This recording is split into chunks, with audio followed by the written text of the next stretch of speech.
Mucha gente se pregunta sobre la ética y la estética de las artes en el planeta y cómo sentir de la humanidad.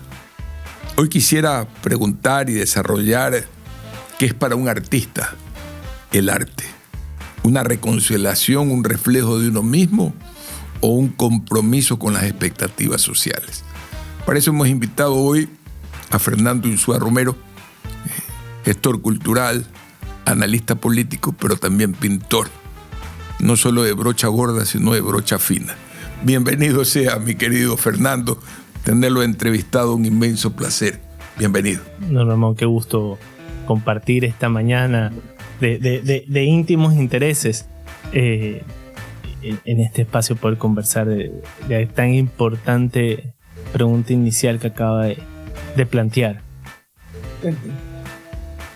Es complejo porque cada quien, a lo largo de este pequeño camino, yo digo que en el arte cada quien tiene un proceso inicial y se vuelve ya a veces complejo intentar definir. Yo creo que todo empieza con una pasión.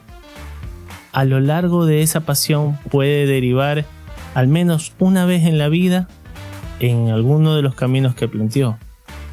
Por ejemplo, cumplir expectativas sociales, o cumplir alguna expectativa tal, o competir con alguien o algo. También hay un periodo para hacer como en su momento comentábamos con usted siempre, que me decía no hay que ser como mierdista, pero en su momento también uno es como mierdista. Entonces yo creo que empieza como todo en la vida con una pasión. Bendito sea la persona que puede mantenerse en ese sendero, pero yo creo que es un camino de aprendizaje donde vas a pasar algunas etapas hasta sentir que el arte es tu profesión, tu refugio y sobre todo tu oficio. RTP 96.5 e Infograma.net presentan Íntimo Interés con don Ramón Sonnenholzner.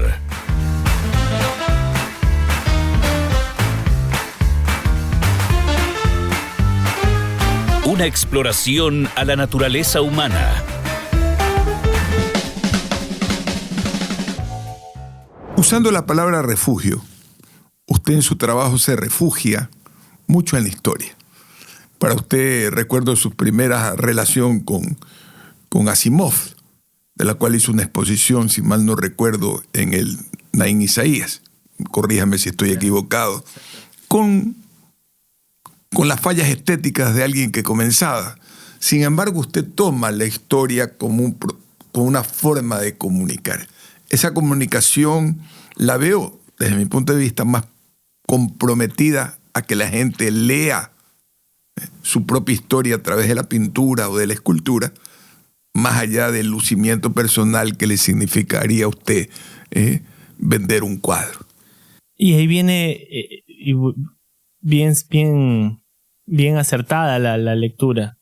Yo recuerdo al inicio, antes de dedicarme de lleno a pintar, de lanzarme, a arriesgarme, como quien dice, haber visto, intentar tener una conversación, con alguien sobre historia sumeria, recuerdo. Su historia sumeria. Había leído algo, siempre me gustó leer desde niño, mis libros eran el refugio, pero sobre todo si tenías pocas personas con quien hablar y ya no tenía, por ejemplo, a los abuelos tan disponibles para poder conversar, o algún grupo de amigos no tenía así para poder conversar. Entonces había mucha información acumulada que no sabías cómo expresarla. Y yo creo que eso era frustrante, no sabías cómo expresar algo, cómo hacer que alguien palpe un tema. Y en su momento yo recuerdo haber hecho unas réplicas de Talías sumerias, porque había un grupo de discusión que había hecho Gerardo Peña Mateos, que habían admitido un muchachín ahí para conversar historia, y ese era yo. Y ahí empecé a ver y digo, bueno, si yo puedo materializar estos temas de historia, puedo generar curiosidad. Y ahí sí hay un hilo conductor de todas las cosas que hago, que es generar curiosidad, que la gente sienta curiosidad de algo, que pueda decir, esto es un tema, puedo materializar algo, en algunos casos para que se estudie. A veces puede también empezar el ego de decir, miren, conozco esto y quiero demostrarlo, que en algún momento lo fue también. ¿Cómo se lucha como artista contra el ego? Para que el ego no lo termine dominando y asfixiando. Creo que eso es algo que no se deja de luchar. Porque va a estar dormido un tiempo, después se vuelve inevitable en un medio tan competitivo. ¿Por qué razón? Porque puede que tú no tengas ego, pero hay otros que sí lo tienen. Entonces llega alguien y te dice, mira, yo hago esto, o lo hago mejor que tú, y te despierta pues el sentido de competencia. Después tú dices, yo lo puedo hacer, porque al final del día, yo sí me bajé de la nube de sentir que el artista es como un ser etéreo, pues que un poco más habla con Dios y está por encima de los mortales. No, yo siento que es un laborante más, que intenta desde su manera de narrar las cosas, explicar, tener un oficio y una mística de trabajo. Haciendo un homenaje, creo que eso nos lo narraba con efecto claro alguien que usted y yo admiramos. ¿Se recuerda de quién estoy hablando? Ya, sí, Ramírez. Héctor Ramírez. Héctor Ramírez. Casualmente te decía eso. No te fijes en el premio, ¿te acuerdas? No importa que no ganes títulos. Lo importante es pintar, pintar, pintar, pintar y pintar.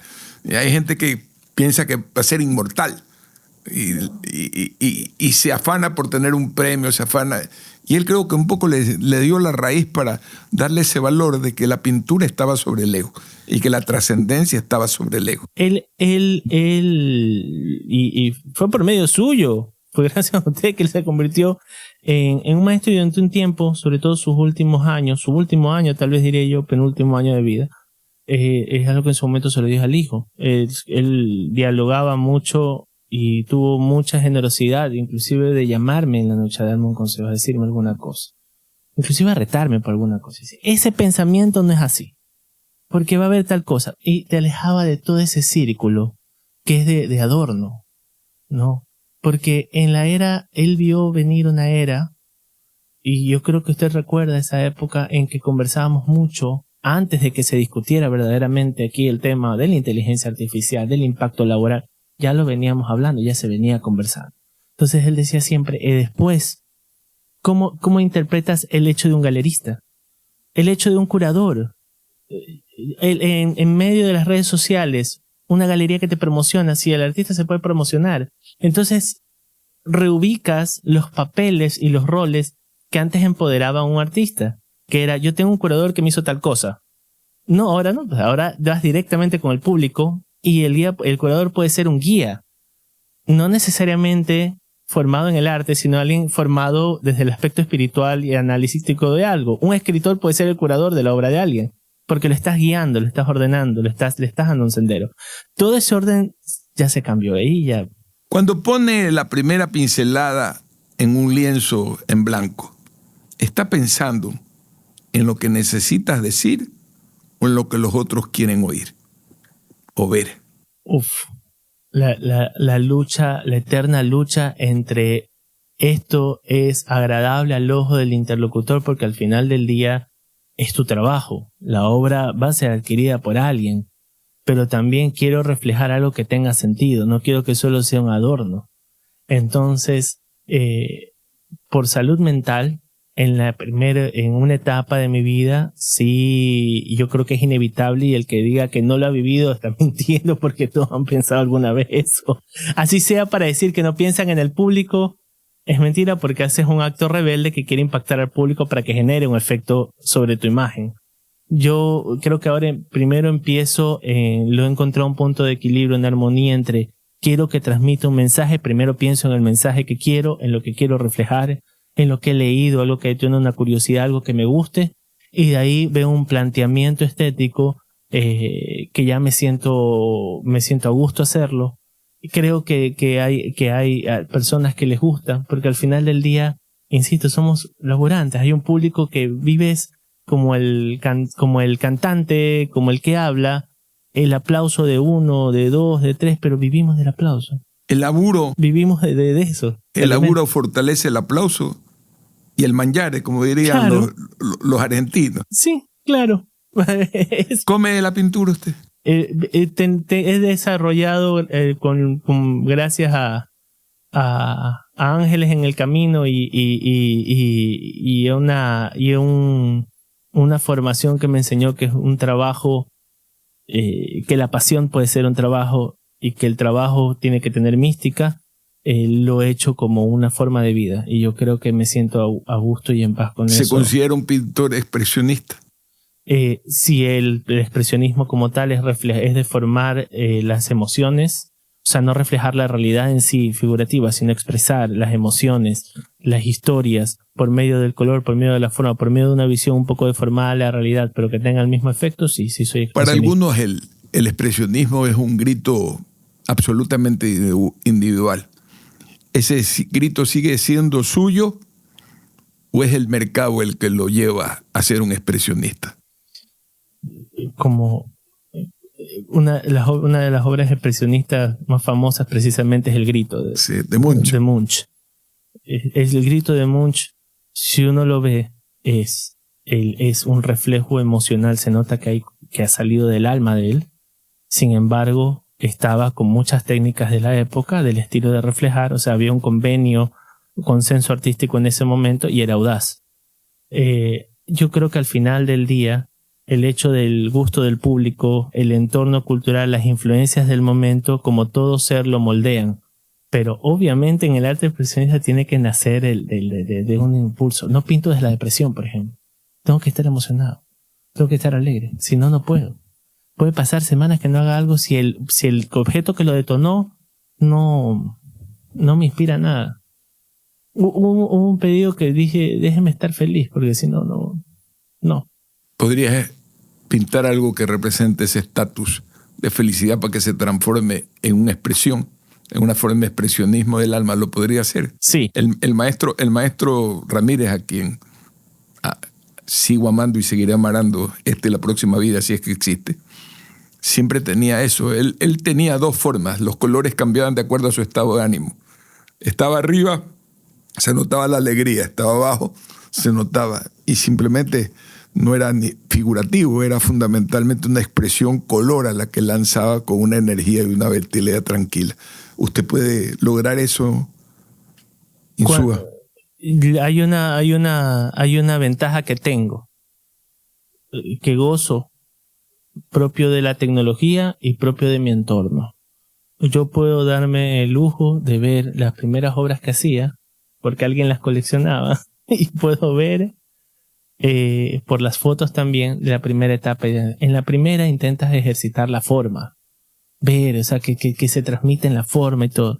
Al final ya vas metiéndole el trazo de color, la locura. Empiezas a meter más cosas, y empiezas a tener un balance entre quiero reflejar esto correctamente y tener esa energía que puedo derrochar. Ahorita sí puedo decir que reflejo las emociones, que me siento como que puedo reflejar el estado de ánimo sin salirme de lo que quiero. ¿Ha llegado usted al punto de que le diría a su primer coleccionista, le entrego este cuadro a cambio de estos cuadros que ya no quisiera que existan? ¿Le ha pasado eso o no le permite su mente desarrollar eso? No, sí, ya estoy a punto. Ya, yo creo que ya en cierta manera lo estoy haciendo esta obra, porque en la primera no quiero que la vea nadie. Y con un profundo agradecimiento, porque esos disparos iniciales son semillas que quedan. No hay chiste a veces en apostar alguien dice, hay una frase muy común que dice, estoy apostando a caballo ganador. ¿Ya? Pero es cómo manejas esta frase, porque puedes interpretar el caballo que ya ha ganado varias carreras. Estás yendo a lo que está. Pero si ves un caballo que está formando y dices, aquí va a haber algo, eso es distinto. Siguiendo el hilo de que estábamos hablando, ¿alguna vez usted ha pintado algo que le ha parecido increíble y que el mercado no lo ha aceptado? Claro, pero me pasa, yo creo que a todo artista le pasa, que dice, esta obra es maravillosa, es una conversación. Por ejemplo, uno pensaba que era uno solo, ¿no? Y decía, yo pinto esto. Alguien me dijo que ibas a llegar a un grado de una pequeña madurez, porque nunca se alcanza. Yo creo que nunca se va a alcanzar la madurez completa. Cuando estés dispuesto a coger un cuadro y decir, esto no está bien, y empezarlo. No tanto por la aprobación, porque puede ser que el público no le guste y tú lo consideras porque dices, bueno, esto fui yo, y así sea que me lo quede, me voy a quedar este cuadro, pues yo tenía expectativas de que sea algo maravilloso, pues que encante. Y al final, que lo arranche. Exacto, pero al final a nadie le gustó. Y dijiste, bueno, pues yo le puse mucho cariño y me lo quedo. Pero también viene otra cosa, que en su momento creo que lo conversamos. ¿Usted se queda con algo o con efectos, conociéndolo como lo conozco, por efectos económicos, lo vuelve a rayar y pinta otra cosa encima de él. A veces sí me sale un sesgo semita y me voy y saco el lienzo, lo guardo, pero en otras, en cambio, va a ocurrir lo contrario. Ya no, que no hace falta la apreciación de nadie, sino que uno mismo ve y dice, no, esto no está bien. Y lejos de imponerle a los demás y decirle, no aprecian lo que hago, esto aquí, no digo, es una tontería lo que acabo de hacer, no me gusta. Ese concepto de obra inacabada está bien porque también se puede llegar a un lugar profundamente mezquino con uno mismo. Y le ha pasado lo contrario, de que ha pintado algo y no ha deseado mostrarlo, no lo ha encontrado por algún factor. Yo tengo un amigo que era pintor y que sigue siendo pintor porque los pintores son inmortales, disfraza casa, toma casa, pintó, estaba enamorado de una morena. Y el cuadro le salió espectacular. Y yo lo veo y le digo, te lo compro. Me dijo, no, porque si me lo llegan a ver, me matan. Así que no le ha pasado eso, no creo porque usted no es casado, pero mi amigo tuvo ese momento de algo que retuvo simplemente porque tuvo miedo de que circule. Hay cuadros que nacen de una idea que puede ser polémica y uno la conserva. Y siente que no pueden ser, porque no necesariamente va desde las travesuras física, sino que también va desde alguna idea en específico, una corriente política, un pensamiento, algo, o en algún momento se tuvo una emoción determinada y eso se disparó allí, encargos polémicos, cosas así, y uno lo guarda y dice, bueno, esto es parte de mi historia, esto es como dicen en internet, lots media, esto es algo que ya desapareció de la imagen y uno lo conserva, lo tiene así. También otro, y quizás con las personas que más cerca estoy en los últimos 20 años de mi vida, es con los pintores. Conozco otro pintor que siempre pintó para él. Y vas a la casa de la Terzana y está repleta de cuadros. Hay más cuadros en su casa que en el mercado, simplemente porque pinta para él.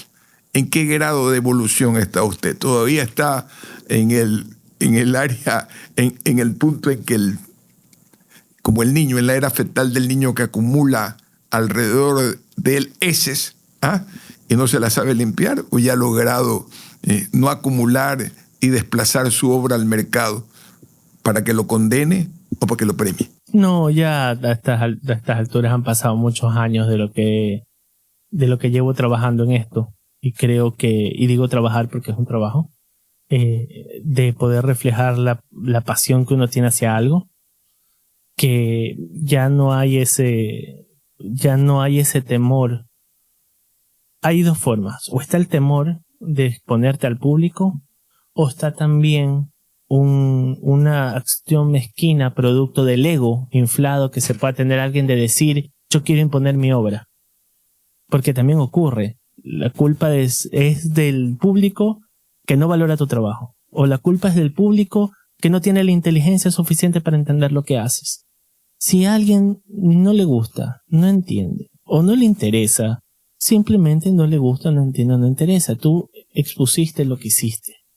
Y ya cuando empiezas a tomar de esta manera las cosas, pintas como obviamente, un trabajo, porque haces arte y le das esa mística de trabajar a ciertas horas, de descubrir técnicas, de trabajar, que se ve, nota el laburo que estás haciendo en algo, pero sobre todo que detone la idea, porque sí hay un problema cuando pintas para vender, solamente para vender. Si pintas solamente para vender, estás muy preocupado en eso, puedes generar series, pero ya no empiezas a generar nuevos conceptos y se pierde esa llama. Y se nota cuando se pierde la llama, porque se nota, la persona, al menos los que ya conocen tu obra de cerca, sienten cuando esto lo hiciste por una serie de obras, o esto fue tal, sí, esto lo motivó tal cosa, no estabas inspirado en ese momento. Eso el público lo siente, la persona lo siente, al menos la gente que quiere, pocos o muchos que quieren tu trabajo. Entonces, en ese aspecto sí siento que hay que... Le hacía una entrevista hace poco a un joven poeta millennial, y usted es millennial.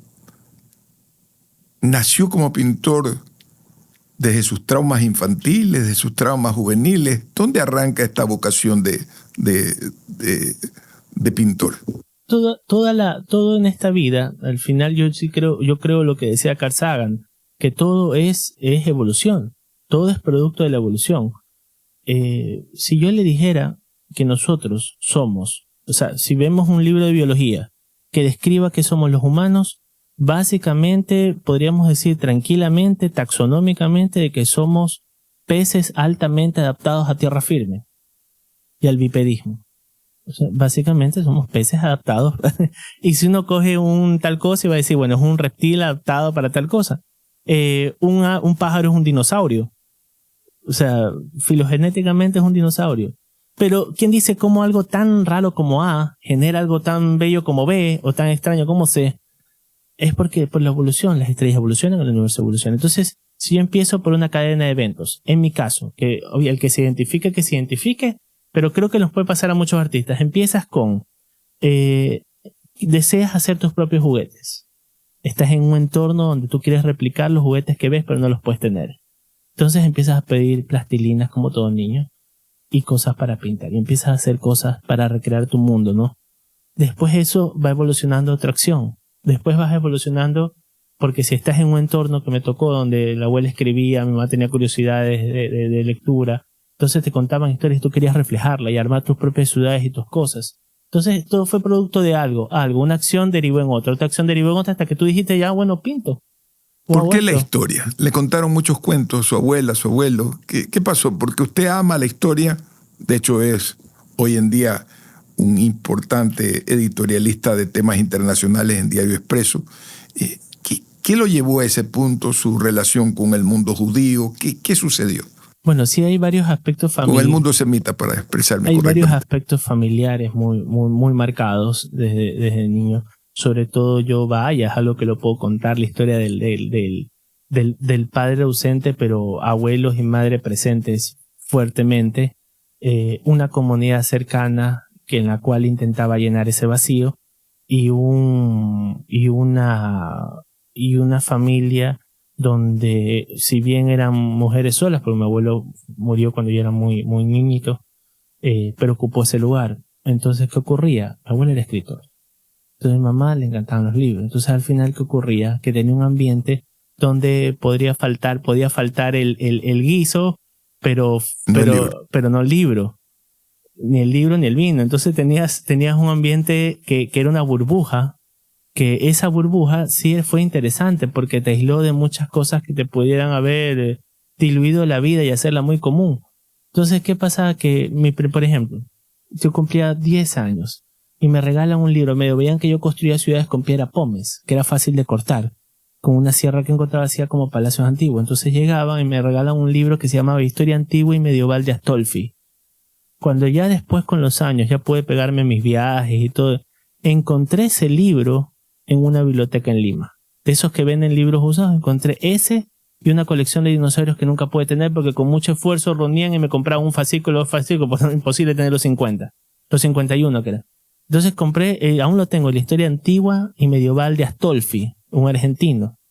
Y ahí veías todo el compendio y me enamoré, pero era como que pudieras viajar, pues. Salir. Y de ahí dije no. Entonces rescataba las enciclopedias viejas de esas familias que un momento tuvieron mucho y luego no tuvieron nada y se quedaron con los recuerdos y el apellido. Bueno, esos libros que quedaban en caja los sacaba, los desempolvaba y los empezaba a leer. Y eso ayudó mucho. Yo creo que ahí viene la pasión, porque nacía que había algo más allá. Y entendías que habían hechos que habían ocurrido y que se van a repetir. Y que había algo mucho más profundo que el problema que ocurrió la semana pasada. De todos modos, usted está preparando una exposición de la pintura de los cuentos de Grimm y su interpretación sobre ese tema. Cuéntanos un poco ese proyecto para ya ir cerrando esta entrevista. Valdría la pena que me converse sobre ese tema que también es una influencia de la historia y de esa cuentería familiar que usted vivió.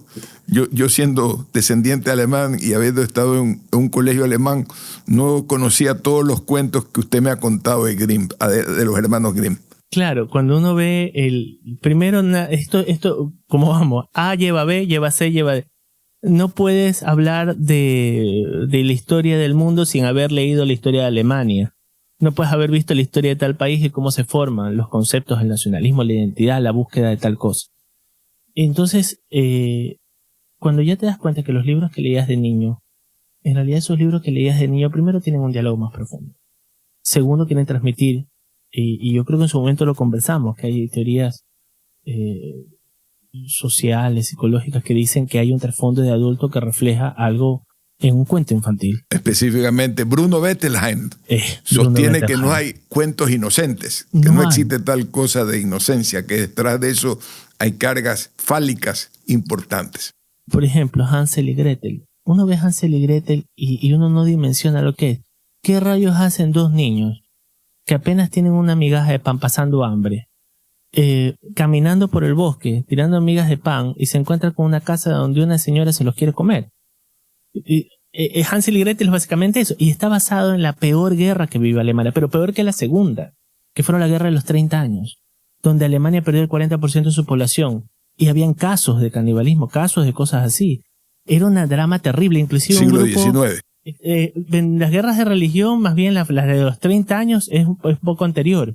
Yo diría que el siglo XIX fue un siglo para Alemania fantástico, pues ahí se reunifica y todo. El romanticismo. Exacto, pero... No se reunifica, se crea, porque nunca estuvo unida. El concepto ya empiezan a ser, pero esas guerras de religión fuerte, la guerra de los 30 años, marcaban profundamente ese pueblo. Inclusive un grupo que me fascina, Rammstein en alemán, tiene una canción que se llama Deutschland. Deutschland. Ajá. Y cuenta la historia y ve una parte que está dedicada precisamente a ese trauma.